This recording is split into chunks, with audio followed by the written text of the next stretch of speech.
Welcome, this is सार्थक and news midweek is heat waves. पूरे देश में इन दिनों गर्मी ने त्राही त्राही मचा रखी है। एक दिन मैंने न्यूज सुनी कि 100 है दुनिया के जो सबसे गर्म शहर, उसमें से इंडिया के हैं 100 ऑन 100 विश्वगुरु स्टफ।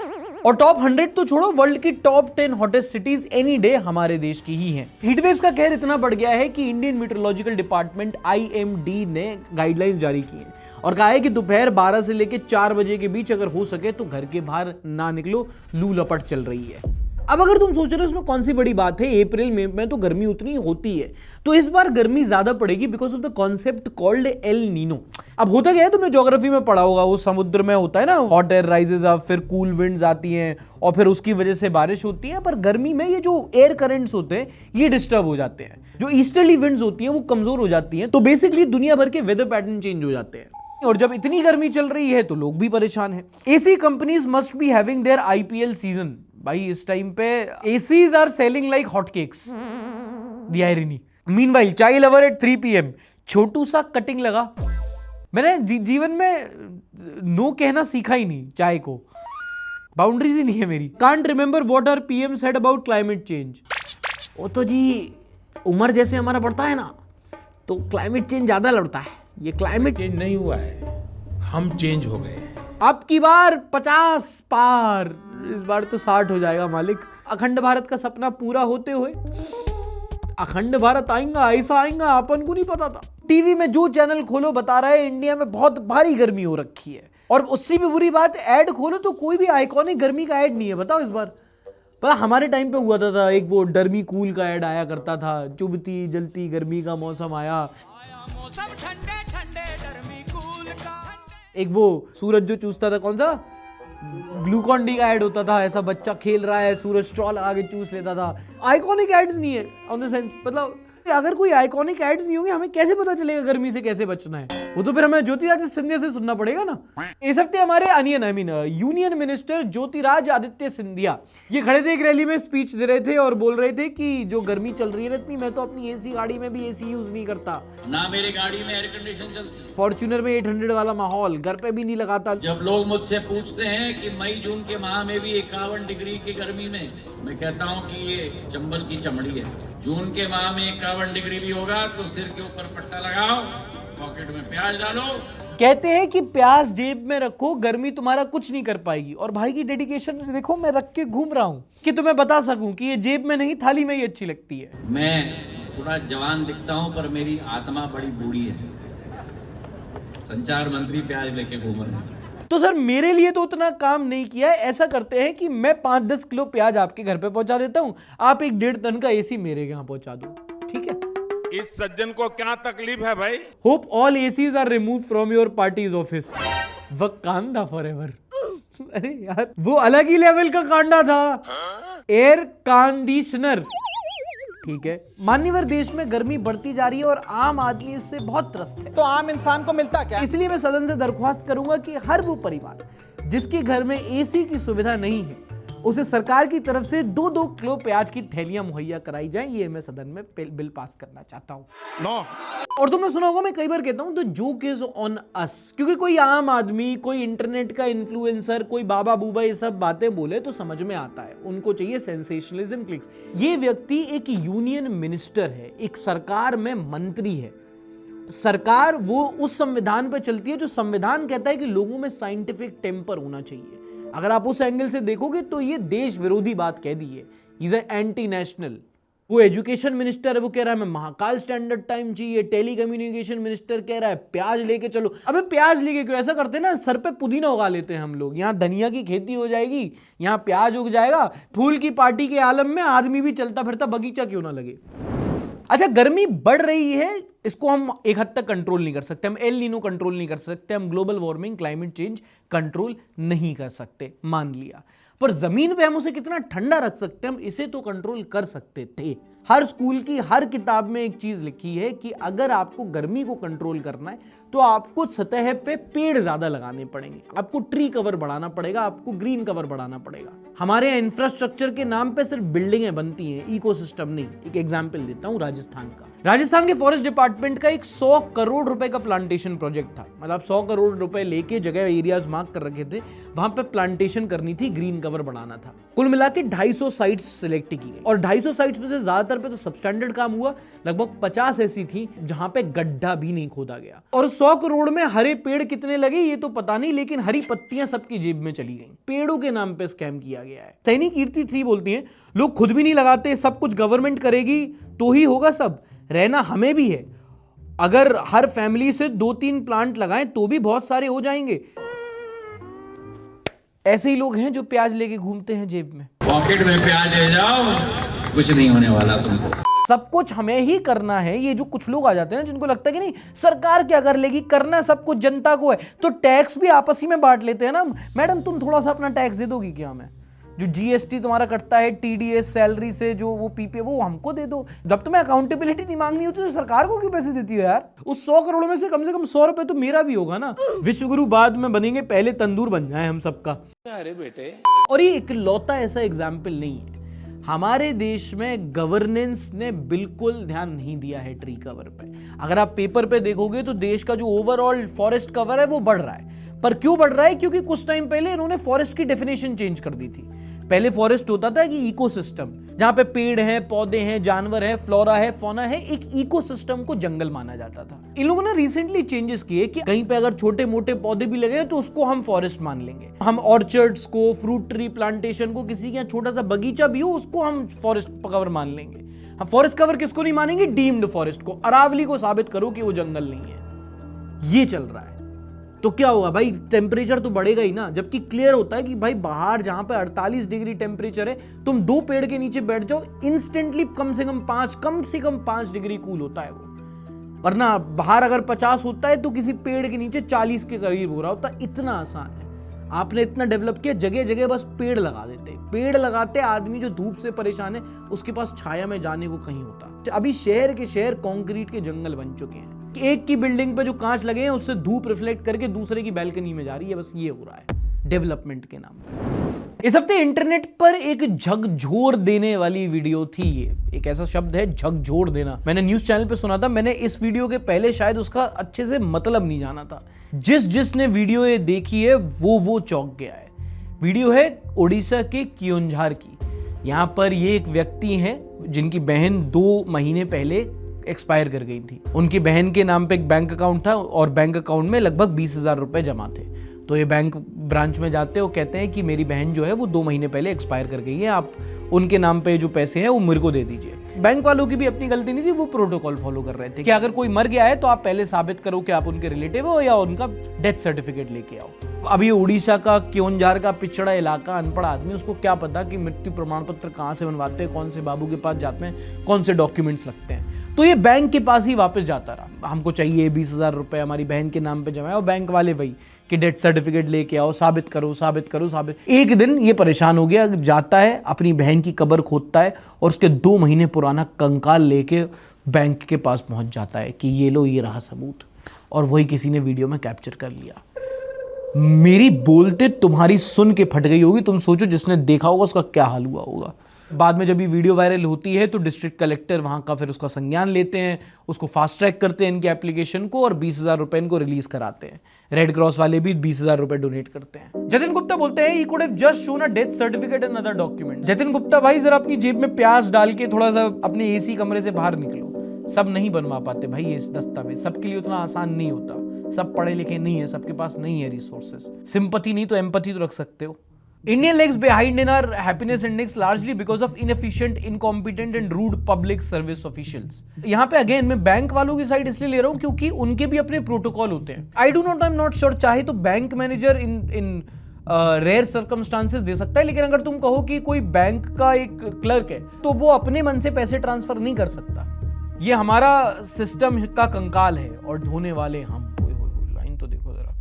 अब यहां पे कोई सवाल उठता है ना, तो वो उठता है डिजिटल इंडिया प्रोग्राम का। अगर कोई गांव का व्यक्ति अपने रिलेटिव के 2 महीने बाद भी पैसे नहीं निकाल पा रहा है और बैंक वाले भी बिना किसी दूसरे सरकारी ऑफिस के प्रमाण पत्र के उसको उसका काम नहीं करके दे पा रहे हैं, जबकि पता है क्लियरली कि उसके पास उतने संसाधन नहीं है, तो खाक डिजिटल इंडिया।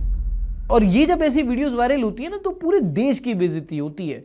ये सिर्फ इंडियन न्यूज चैनल ने नहीं, ये इंटरनेशनल ने भी शेयर किया है। मेरी टाइमलाइन पे जाना, न्यूयॉर्क पोस्ट का तुमको स्क्रीनशॉट दिख जाएगा यहाँ पे। कुछ लोग बोल रहे हैं कि पागल था, दारू पी के किया था, बट उस सेंस में भी ना एक सर्टेन लेवल ऑफ फ्रस्ट्रेशन चाहिए होती है सिस्टम से कि अच्छा बार बार तुम प्रमाण पत्र मार लो, लेके आता हूं मैं प्रमाण, जाके अपनी बहन की कबर खोद के उसका कंकाल, मतलब तुम सोच के जो डर गए, उसने उसका सोचो माइंडसेट क्या होगा कि उसको करना पड़ा, वो भी 20,000 रुपए के पीछे।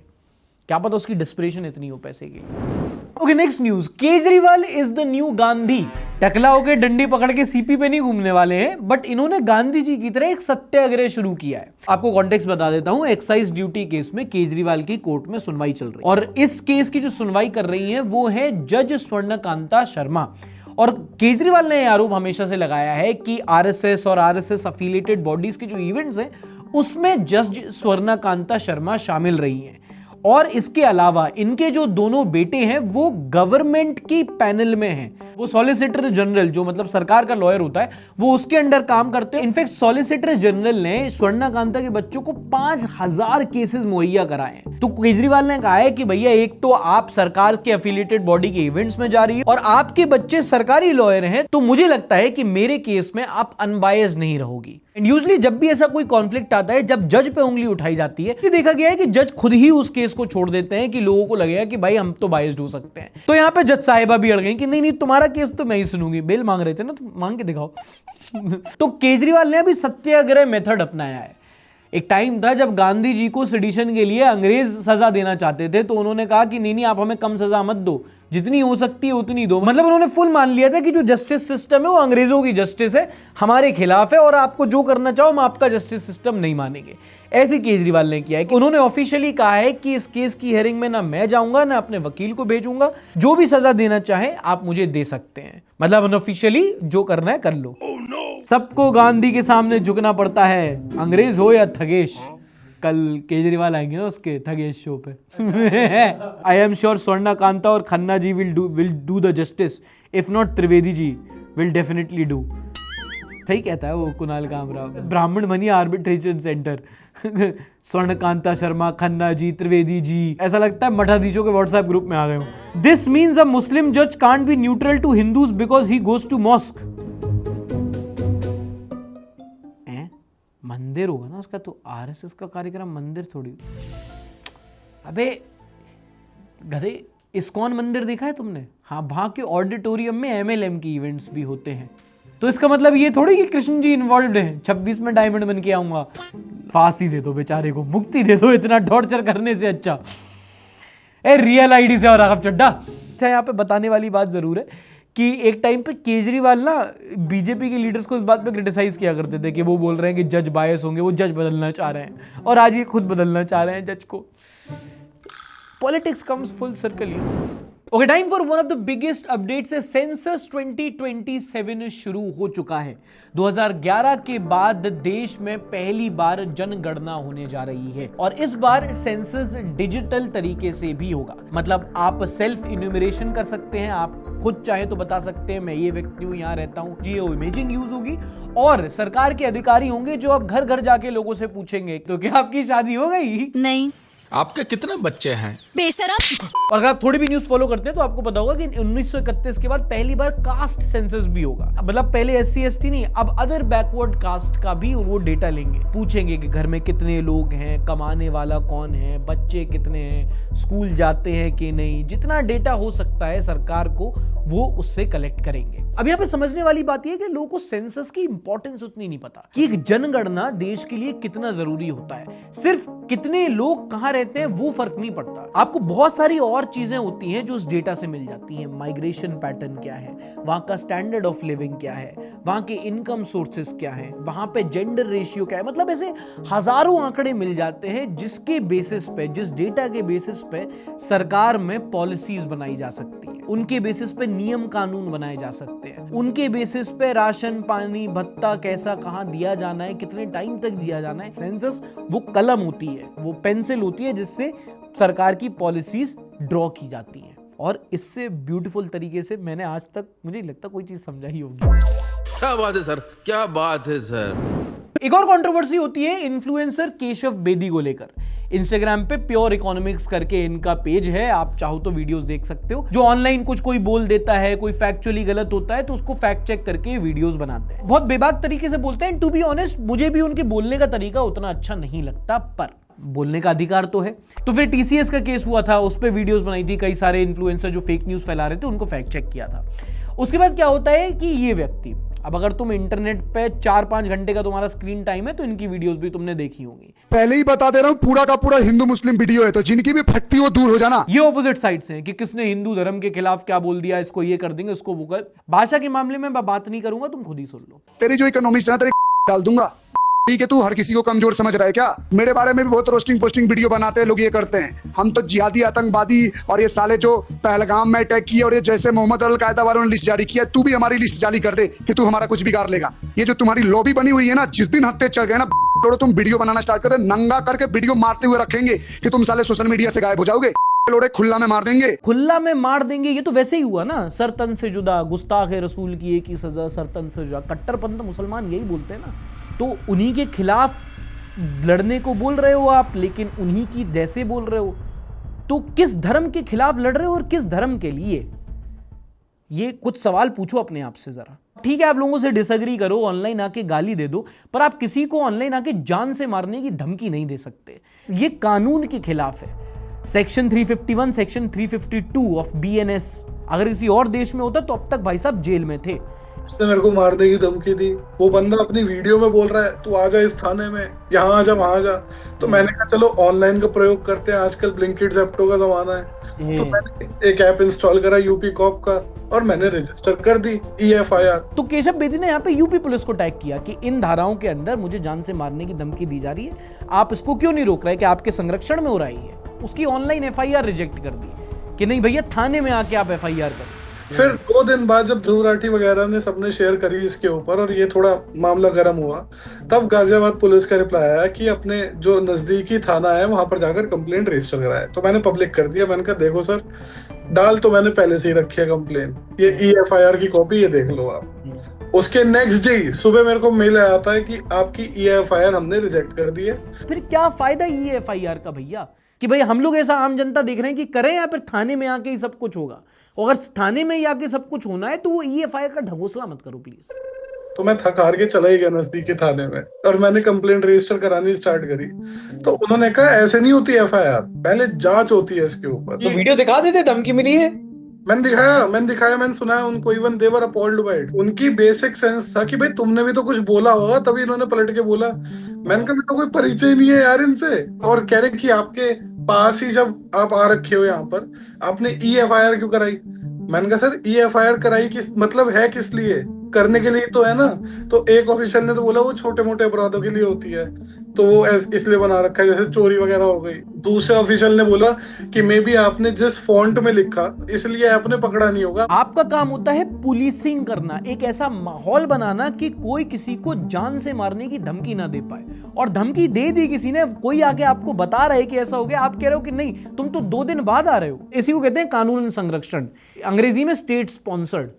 It is breathtaking and surprising to me कि FIR तक रजिस्टर होना इतने ब्लेटेंट केस में, जहां बंदा ऑन कैमरा आपको धमकी दे रहा है बिल्कुल मार देगी जहां आप मिले, उसके लिए FIR तक रजिस्टर करने के लिए पहले जांच होगी। और जांच के बाद भी अब ये कोई ऑनलाइन प्रोसीजर तो है नहीं, तो आई डोंट नो कि इसका क्या प्रोग्रेस है। अभी FIR दर्ज हुई कि नहीं हुई?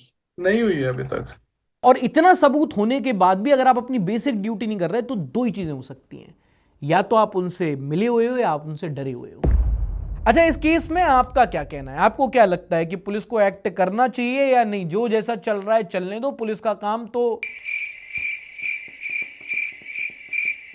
या पुलिस का काम क्या है वो भी कमेंट सेक्शन में बता देना। अब एक वीडियो वायरल हुई यूपी के हरदोई से। यहां पर एक स्कूल की प्रिंसिपल थी जो स्कूल के बच्चों के पेरेंट्स को सबके सामने उनसे बहुत बदतमीजी से बात करते नजर आई। वीडियो वायरल होता है जहां पे वो पूरे 2-3 मिनट की वीडियो में सिर्फ एक शब्द बोलती हैं, शट अप, शट अप।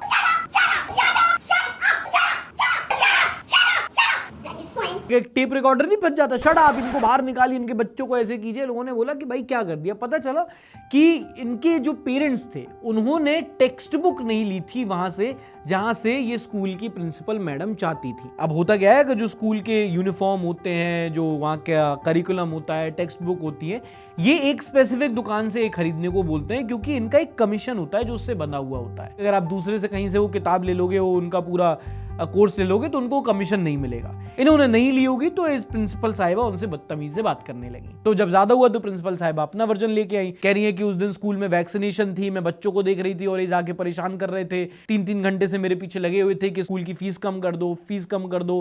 ये लगातार मेरे ऊपर फीस कम करने का दबाव बना रहे थे। वैक्सीनेशन का प्रोग्राम था, मेरा सारा फोकस बच्चों के ऊपर था और ये उसमें बैरियर बने हुए थे। प्यार से 3 घंटे तक समझाने की कोशिश की, जो भी परेशानियां हैं दूर होंगी, लेकिन आज नहीं। लोग पूरा नहीं देख रहे हैं, लोग छोटी सी बात को देख के उसको सेंसेशनल बना रहे हैं। और प्रिंसिपल मैडम, आप छोटी सी बात भूल गई यहाँ पे कि ये जो वीडियो वायरल हुई नहीं है कि आपके स्कूल के कैंपस के अंदर वायरल नहीं हुई है कि आप मॉर्निंग असेंबली में स्पीच दे के पूरा नैरेटिव कंट्रोल कर लोगी। सबने देखी है वीडियो। और ठीक है, अगर वो परेशान कर रहे थे, वो पेरेंट्स ऐसे थे, वो अभिभावक कैसे थे, तो आप एक स्कूल की प्रिंसिपल हो, है ना, वो तो ठीक है, वो पेरेंट्स हैं, वो आके अपने कम से कम आपसे कैसे भी बोल रहे थे, तमीज से बोल रहे थे ना। उनकी कोई परेशानी होगी तो आपको परेशान कर रहे होंगे। आपको किसने हक दिया उनसे ऐसे बात करने की, यू स्वाइन, शट अप, ये वो, क्या वो 2nd क्लास के बच्चे जिन्होंने होमवर्क नहीं किया था, कि आप उनके बच्चों के सामने उनको ह्यूमिलिएट कर रहे हो। और आप में इतनी हिम्मत है कि आप सॉरी भी नहीं बोल रहे हो, बाद में आप ऐसे जस्टिफिकेशन देते। यहां भी वुमेन कार्ड खेल रहे हो आप।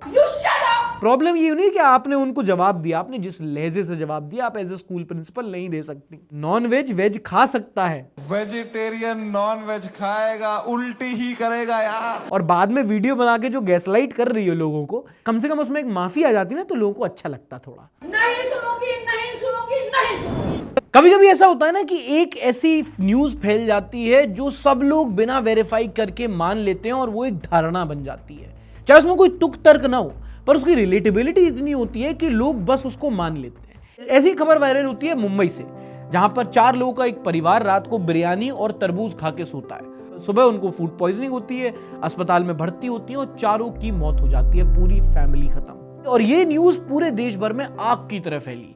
इस टाइम पे सब लोग मानने लगे कि बिरयानी के साथ अगर तरबूज खाएंगे तो उससे आदमी मर सकता है। जैसे एक टाइम पे दूध और अंडे का फैला था, अगर तुमने साथ में दूध अंडे तो अंदर फूड पॉइजनिंग हो जाती है और इंसान मर जाता है। पहले इस केस पे आते हैं, फिर नैरेटिव पे बात करते हैं। देखो, initially it's a case of extreme food poisoning. अभी पोस्टमार्टम होना है तो सारी डिटेल सामने आएंगी, बट कुछ रीजंस हो सकते हैं। एक तो फूड में कंटेमिनेशन हो सकता है, कुछ गंदा खा लिया हो, कुछ मिलावट हो, अडल्ट्रेशन हो सकती है, उनके बिरयानी के साथ उन्होंने कुछ खाया हो। आजकल तरबूजों में भी 50 तरीके के केमिकल्स मिलने लगे और हो सकता है किसी में ज्यादा मात्रा में केमिकल मिला हो जो इनके साथ हो गया, या फिर पॉइजनिंग भी हो सकती है कि लोगों के खाने में जहर मिलाया गया हो। फूड एंड ड्रग एडमिनिस्ट्रेशन ने, उनकी टीम आई और उन्होंने सैंपल भी ले लिए कि कोई एक्सटर्नल टॉक्सिन्स तो नहीं मिले थे इसमें। तो मौत का एग्जैक्ट कारण क्या है वो क्लियर नहीं है, पर वो तरबूज और बिरयानी का कॉम्बिनेशन तो बिल्कुल नहीं है। हाँ, पता है जैसे आजकल FSSAI के हालत चल रहे हैं, खाने से रिलेटेड हमें सचेत होना चाहिए, पर उसमें कहीं कहीं लॉजिक भी तो हो। पता है जब ऐसी न्यूज आती है कि ये साथ में खाया तो इंसान मर गया, तो बहुत बाइनरी लगता है और हमें लगता है कि कारण यही होगा। पर 2 इतने कॉमनली कंज्यूम फूड साथ में खाने से किसी की मौत नहीं होती। अगर बिरयानी के साथ तरबूज खाने से मौतें हो रही होती तो रमजान के टाइम पे रोजा खोलते खोलते मुसलमान सही में माइनॉरिटी में हो जाते। इसी हफ्ते जो आधार की बॉडी है, unique identification authority of India, उन्होंने बताया है दैट आधार, जो आप आधार लेके चल रहे हो, Aadhaar is not a proof of date of birth, it is a proof of identity. जब से आधार बना है तब से सरकार सिर्फ यही साबित करने में लगी है कि आधार क्या नहीं है। डियर UIDAI, मुझे कभी कोई ये बताएगा कि आधार क्या है एक कार्ड के अलावा? क्योंकि जब से आधार कार्ड बना है आप हर हफ्ते आके बताते हो क्यों क्या नहीं है। गुड, पर मुझे बताओ क्या है, क्यों लेके चल रहा हूं मैं उसको? Good question.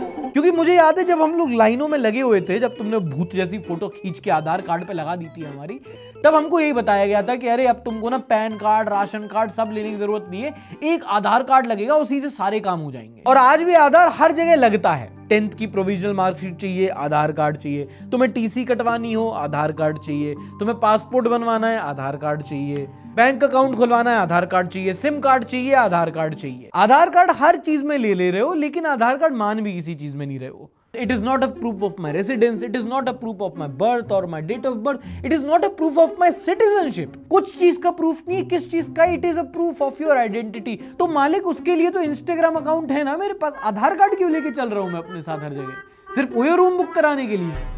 Aadhaar is only a proof of how actually a person look without filter.